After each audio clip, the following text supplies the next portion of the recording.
You're meeting a Korean for the first time. You say hello, maybe share your name. Then they ask, "How old are you?" It catches you off guard. You immediately think, that's a bit personal. And you start to feel uncomfortable. Don't be. In Korea, it's not a rude question. It's the framework for everything that comes next. To understand why Koreans always ask your age, you have to understand that in Korea, age isn't just a number, it's a system. Korean has roughly 3 relational modes, which makes learning Korean overwhelming for many foreigners. You speak upward, downward, or sideways. Elder to younger, younger to elder, or peer to peer. English doesn't require this, so you might think it's unnecessary, but in Korea it's embedded, not just in language, but in instinct. Why?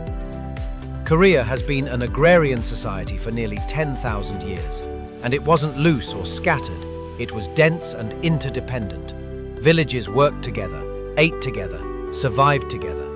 In such a world, belonging wasn't optional, it was your lifeline. Social exclusion meant real risk, even death. That logic still lives on. Even in modern cities, Koreans instinctively seek belonging in every group, no matter how small, no matter how temporary.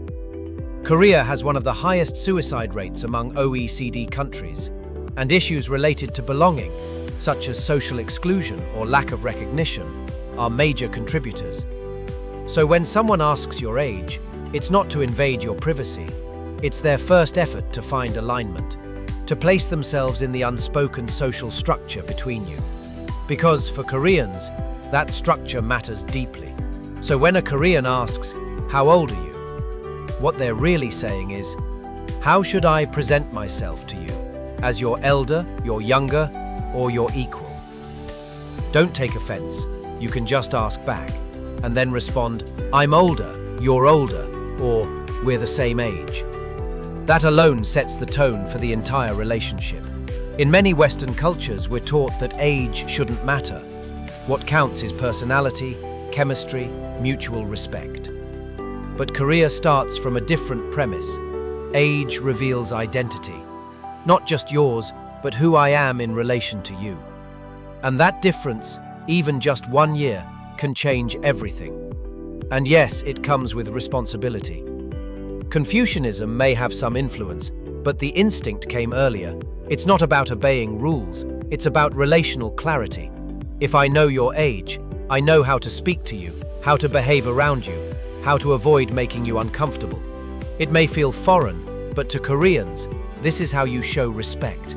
Not by guessing, but by getting it right. Even the language won't let you avoid it. Speaking in a neutral tone is theoretically possible, but it's extremely complicated and prone to mistakes. So most Koreans don't even try. You can't just say something. You must choose, formal or informal. Do I say "안녕하세요" or "안녕"? Do I call you by name or title?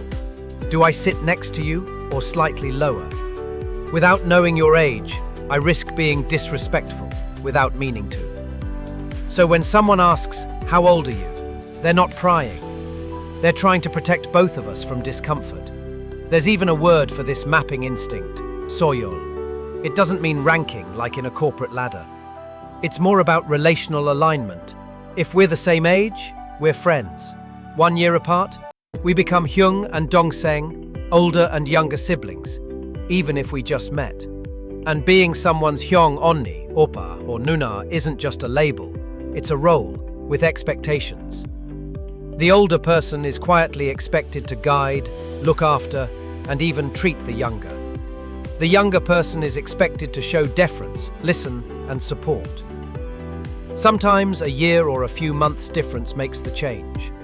In fact, you might see groups of Koreans who've just met organizing themselves like an older-younger sibling dynamic, working toward a common goal with an almost familial feeling. Not always, but often enough to feel unique. That is one of the reasons we use "we" instead of "I." Sure, things are changing. Younger Koreans, especially in global or creative fields, bend the rules more. There's more flexibility online and more playfulness with titles. But the structure still holds in schools, offices, family dinners. That quiet question, "How old are you?" still quietly writes the entire script. So the next time a Korean asks your age right after your name, don't take it as nosiness. They're not asking to judge you.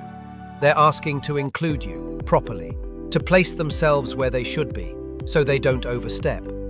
It may not be your cultural habit, but here in Korea, it's the first step toward harmony. See you in the next episode of Decoding Korean, where you can learn about Korea and feel a little closer to it.